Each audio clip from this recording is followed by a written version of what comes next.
The sequel to Red Faction is very nearly in name only. Red Faction 2 shares little with its predecessor, taking place on Earth rather than Mars and having minimal in-game mention of the events of that game, including characters or factions.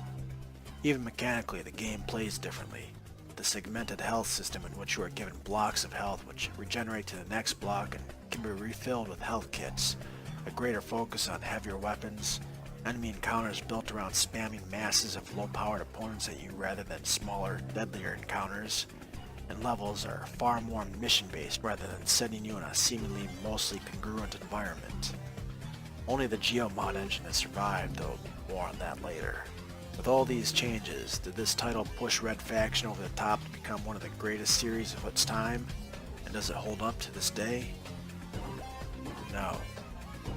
Don't get me wrong, the game is functional and had many great ideas which could well have fleshed it out to become a classic.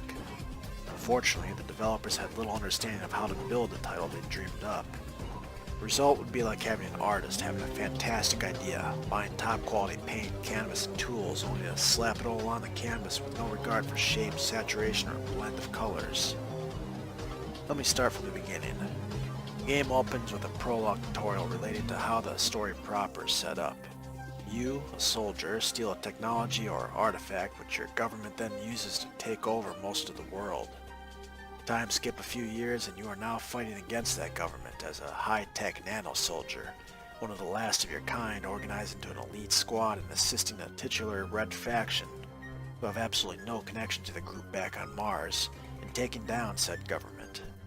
The story is much like the first game in that it gets the ball rolling and has some nice concepts to it which the game can use to take advantage of, such as the nano-soldiers, but isn't itself especially great. There's more of it, no doubt, with a twist that sets up the endgame nicely despite a supposed climax right smack in the middle, though not so much more attempts to get away with the gameplay. Not to say they didn't try. The story feels much more like a Hollywood movie, between the epic speeches of the tyrannical soapbot blaring in the background for much of the game to the scripted events and cutscenes, to the actors they hired, which include the ever-pleasant Lance Henriksen, as well as an unfortunately miscast or poorly written Jason Statham. Such tends to be the trend for voice acting in the game, with wildly inconsistent performances. It starts with the fact that the good guys of the game are so obviously good guys just from the sounds of their voice that the characters actually become annoying. Alias, it's up to us to make sure that no one ever uses this technology again. While the bad or morally gray types are the ones who remotely sound like normal people, I'll be watching your back through my scope. with a couple comical caricature exceptions scattered about. Then, of course, is the player character, who I'm convinced was named by complete mistake when the writers saw that there was a way to name the character and mistook player alias with the actual player name of alias. He continues the tradition of only speaking in cutscenes and is otherwise not particularly noteworthy.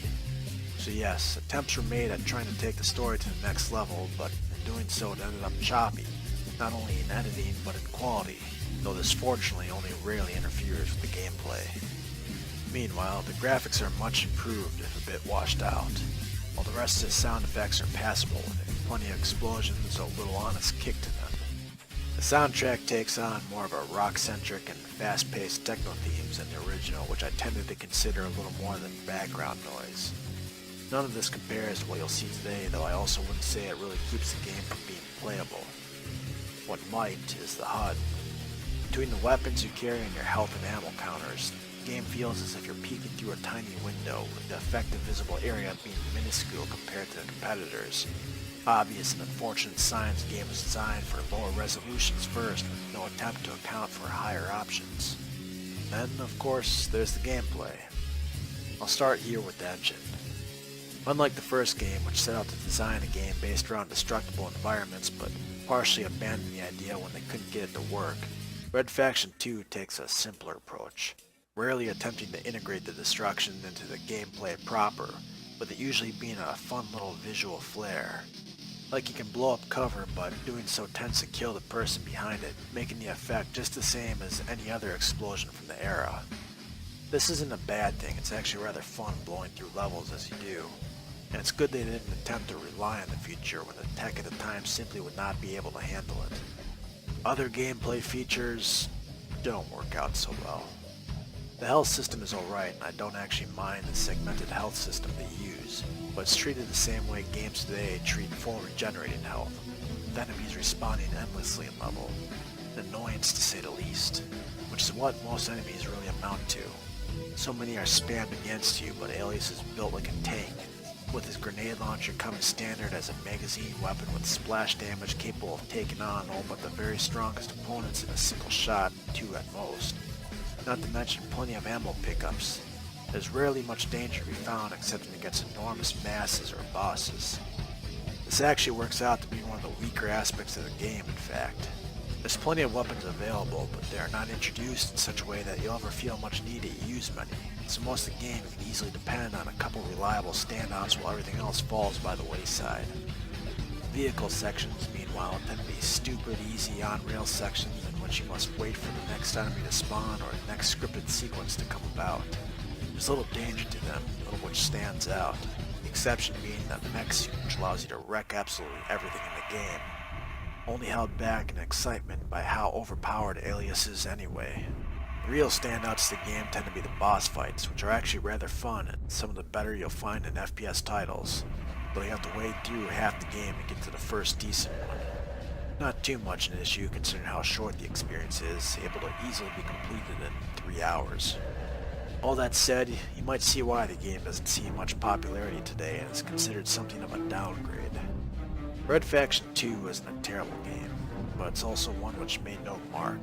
Just about everything it did, something else had already done better with the exception of its use of environmental damage, which was more a cosmetic mechanic than a gameplay one. To that end, I find it difficult to recommend the game to anyone, as even when it plays well, the pacing is such that it aggravates. If you have a couple bucks, a few hours to spare, and want to blow stuff up without a care for graphics, this could entertain you for a bit. Otherwise, this is a rather forgettable title, only notable for its name and its link to the infamous engine it uses.